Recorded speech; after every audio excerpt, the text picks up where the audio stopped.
Bienvenue dans cette nouvelle vidéo dédiée aux sciences physiques dans notre projet. Si vous êtes nouveau, n'hésitez surtout pas à vous abonner, et à liker et à inviter d'autres personnes, et notamment aussi à aimer et à partager. Bien, tout ce qui nous entoure, toute la matière qui nous entoure est constituée d'éléments extrêmement petits qu'on appelle donc des atomes. Et ces atomes-là, on peut réussir à les faire passer sous leur forme atome à une forme ion, qu'on appelle donc une ionisation. Voilà, on va réussir à ioniser l'atome.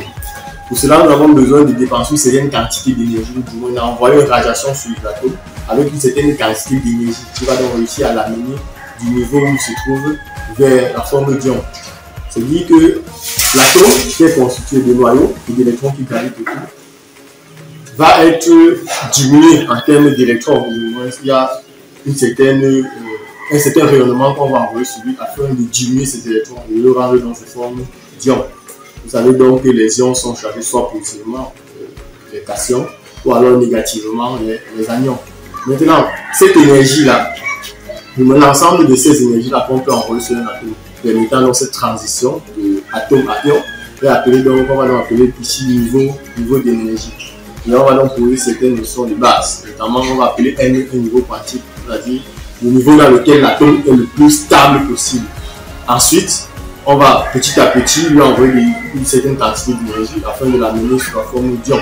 Et la formule mathématique qui permet de déterminer l'énergie nécessaire pour ioniser un atome est donc donnée par la relation En est égal à moins E0 sur N carré, où N est un nombre quantique.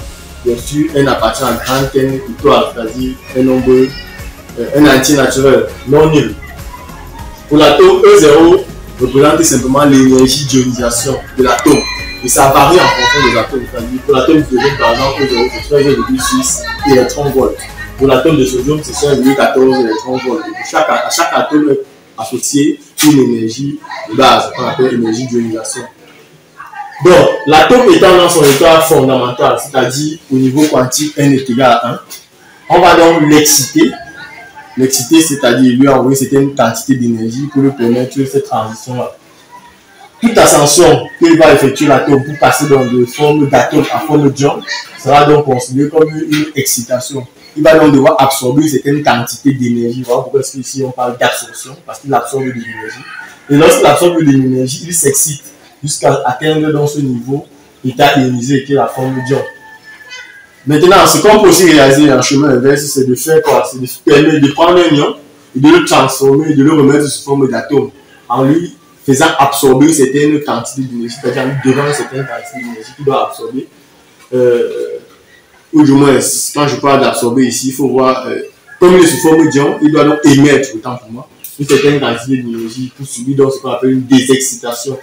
Il va donc émettre de l'énergie pour se désexciter et descendre de niveau en niveau jusqu'à atteindre l'état fondamental et redevenir sous forme d'atome. Maintenant, pour l'atome d'hydrogène, restons un peu avec le cas de l'atome d'hydrogène. L'énergie de l'atome d'hydrogène, lorsqu'il a son état fondamental, lorsqu'il a l'état fondamental, il est au niveau 1. Alors on va simplement venir dans cette relation-ci remplacer N par 1 et avoir donc E1 serait égal à moins E0 qui est 13,6, moins 13,6 divisé par 1 au carré. Donc E au niveau 1 sera donc moins 13,6 électronvolts, qui est l'énergie que doit faire l'atome d'hydrogène lorsqu'il a l'état fondamental. S'il est au niveau 4 par exemple, il suffira de venir simplement remplacer petit n par 4 et avoir l'énergie de l'atome lorsqu'il est au niveau 4 et ainsi de suite. De façon croissante jusqu'à atteindre l'énergie d'ionisation ou de l'état ionisé qui est à l'infini. Et lorsqu'on sommes à l'infini, on aura E infini sera égal à moins 13,6 divisé par l'infini. Bon, vous savez que nombre sur l'infini donne 0. Par conséquent, l'énergie à l'infini vaut 0, que ce soit en électronvolts ou en joules, c'est la même chose. Bien sûr, 1 électronvolt vaut 1,6 fois 10 puissance au moins 19 joules. Au cas où vous voulez faire donc la transition de l'électronvolt à joule ou bien de joule à électronvolt. Merci. Pour une transition donc d'un niveau N vers un niveau supérieur ou bien vers un niveau P, on aura un rayonnement de fréquence nu auquel est associée une longueur d'onde de lambda par la relation lambda égale à CP. Or, on sait que la période est l'inverse de la fréquence. Par conséquent, lambda égale à C donc sur nu. Bien sûr, lambda, c'est la longueur de mon amètre, et nu, la fréquence en Hertz, comme nous l'avons dit là-bas. L'énergie, donc, pour ce rayonnement-là, sera donnée par E égale à H mu. Mu étant C sur lambda, ou alors E égale à HC sur lambda.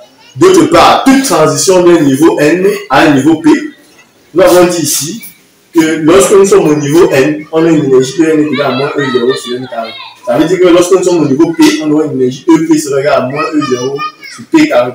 Par conséquent, l'énergie qui me permet donc de partir du niveau N au niveau P est donc la différence entre l'énergie que j'ai quand je suis au niveau N, c'est-à-dire moins E0 sur N carré, et l'énergie lorsque je suis au niveau P, c'est-à-dire moins E0 sur P carré.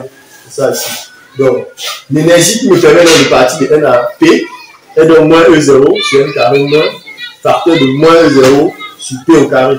Je me donne rapidement E0 facteur de 1 sur P carré moins 1 sur N carré.